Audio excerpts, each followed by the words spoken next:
So, you're having difficulty pulling the seats completely back because your seat belt has locked up and is not releasing your seats.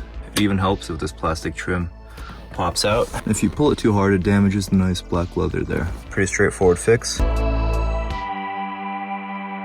gonna gingerly pull up the seat, not too much to avoid tension. And force your hand in here and lift this part to expose the seat belt. And we're doing this repair on hard mode because I've made the mistake of lowering the seat and it's tightened even further.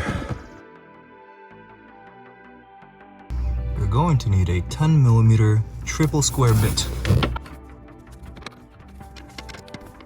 It's a bit of a tight fit on that means this issue probably happened before, but on these the triple square bit just fine and easy.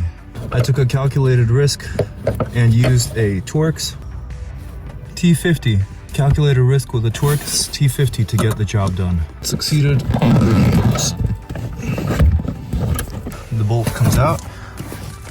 We take the rescued seat, lift it back up, and this mechanism lets go again. And that's how you rescue your seat and make it foldable back.